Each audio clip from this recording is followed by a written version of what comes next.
Big pass Tamil season 9. இந்த சீசனில் அதிகம் விவாதிக்கப்பட்ட பெயர்களில் ஒன்று திவ்யா கணேஷ். சீரியல் நடிகையாக நமக்கு பரிச்சயமான திவ்யா பிக் பாஸ் வீட்டுக்குள் சென்ற பிறகு ஏகப்பட்ட பாராட்டுகளை பெற்றார். ஆனால் அதே அளவுக்கு அவர் மீது ஒரு பெரிய குற்றச்சாட்டையும் சிலர் முன்வைத்தார்கள். அதுதான் PR ஸ்ட்ராட்டஜி. திவ்யா லட்சக்கணக்கில் பணம் கொடுத்து ஒரு டீமை வேலைக்கு வைத்துள்ளார். அதனால்தான் அவர் இவ்வளவு தூரம் வந்தார் என்ற பேச்சுக்கள் காட்டுத்தீயாய் பரவியது. இதற்கு இப்போது திவ்யா கணேஷ் மிக காட்டமாக, அதே சமயம் உருக்கமாக பதிலடி கொடுத்துள்ளார். அதை பற்றி விரிவாக பார்ப்போம்.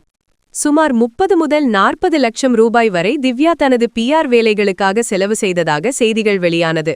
இதை கேட்டு அதிர்ச்சியடைந்த திவ்யா முதல் முறையாக மனம் திறந்து பேசியுள்ளார். அவர் கேட்கும் கேள்வி மிகவும் நியாயமானது.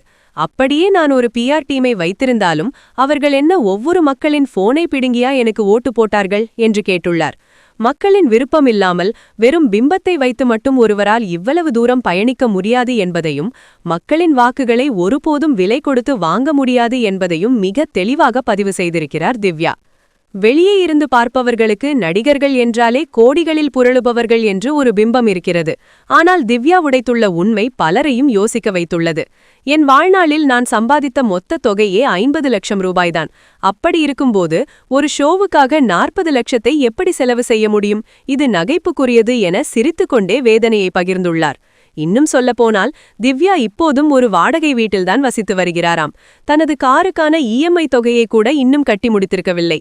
எங்களின் அன்றாட போராட்டங்கள் எங்களுக்குத்தான் தெரியும் என்று அவர் சொன்னபோது ஒரு சராசரி பெண்ணின் போராட்டமே அங்கு தெரிந்தது.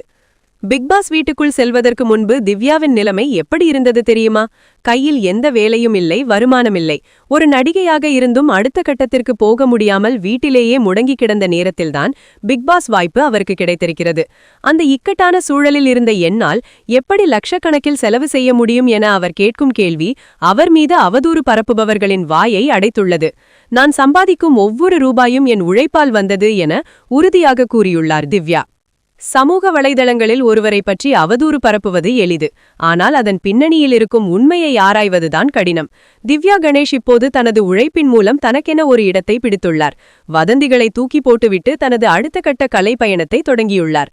திவ்யாவின் இந்த நேர்மையான பதிலை பற்றி நீங்கள் என்ன நினைக்கிறீர்கள்? கமெண்டில் சொல்லுங்கள். மேலும் இதுபோன்ற சினிமா செய்திகளுக்கு நமது சேனலை சப்ஸ்கிரைப் செய்யுங்கள்.